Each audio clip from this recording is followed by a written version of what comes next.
रहस्यमय चुड़ैल की कहानी। पुराने जमाने की बात है। एक गांव था जहां हर रात डर और रहस्य का वातावरण छाया रहता था। इस गांव के पास एक घना जंगल था जिसके बीचों बीच एक पुरानी और भयानक हवेली खड़ी थी। इस हवेली को लोग चुड़ैल की हवेली कहते थे क्योंकि वहां से रात को अजीबोगरीब भूतिया आवाजें और सफेद साड़ी में खौफनाक चुड़ैल दिखाई देती थी। गांव के लोग कहते थे कि कई साल पहले उस हवेली में एक सुंदर और जवान लड़की रहती थी जिसका नाम सुनीता था। सुनीता बहुत ही खूबसूरत थी और उसकी सुंदरता की चर्चा दूर दूर तक थी, परंतु उसकी किस्मत में कुछ और ही लिखा था। एक दिन गांव के कुछ लोगों ने रात के समय उसके साथ दुष्कर्म करके बेरहमी से मार डाला। कहते हैं उसकी आत्मा ने चुड़ैल का रूप धारण कर लिया। हर रात सुनीता की आत्मा हवेली में भटकती रहती और रात के अंधेरे में उसकी चूड़ियों की खनक और पैरों की आवाज सुनाई देती। जो भी उस हवेली के पास जाने की हिम्मत करता वह कभी वापस नहीं लौटता। गांव के लोग डर से कांप उठते थे और रात को घर से बाहर निकलने की हिम्मत नहीं करते थे। एक दिन गांव में एक नौजवान साहसी व्यक्ति आया जिसका नाम मनोज था। उसने चुड़ैल की कहानी सुनी और उसे सच्चाई का पता लगाने का निश्चय किया। मनोज ने गांव वालों से पूछा, क्या तुमने कभी खुद देखा है कि वह चुड़ैल है? गांव वालों ने उसे चेतावनी दी, मनोज हवेली के पास मत जाओ, वह बहुत खतरनाक है।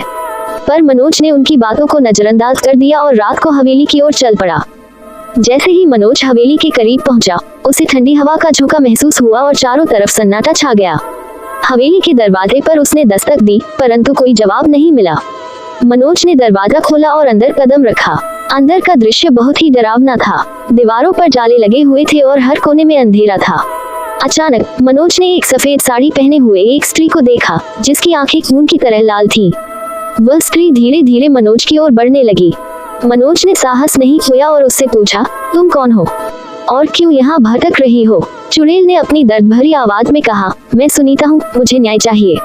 मनोज ने उसकी कहानी सुनी और उसे वचन दिया कि वह उसकी आत्मा को शांति दिलाएगा। उसने गांव के बुजुर्गों से बात की और सुनीता की कहानी को सबके सामने लाया। गांव वालों ने अपनी गलती मानी और सुनीता की आत्मा के लिए पूजा की। उस रात के बाद हवेली से कोई अजीब आवाज नहीं आई और सुनीता की आत्मा को शांति मिल गई। मनोज की बहादुरी और समझदारी ने गांव को एक बड़ा सबक सिखाया कि किसी को भी बिना सोचे समझे दोषी ठहराना कितना गलत हो सकता है। आज भी लोग उस हवेली को चुड़ैल की हवेली कहते हैं, परंतु अब वहाँ कोई भूत प्रेत नहीं रहता। ये कहानी हमें सिखाती है कि हमें हमेशा सच्चाई की तलाश करनी चाहिए और दूसरों के प्रति न्यायपूर्ण व्यवहार करना चाहिए।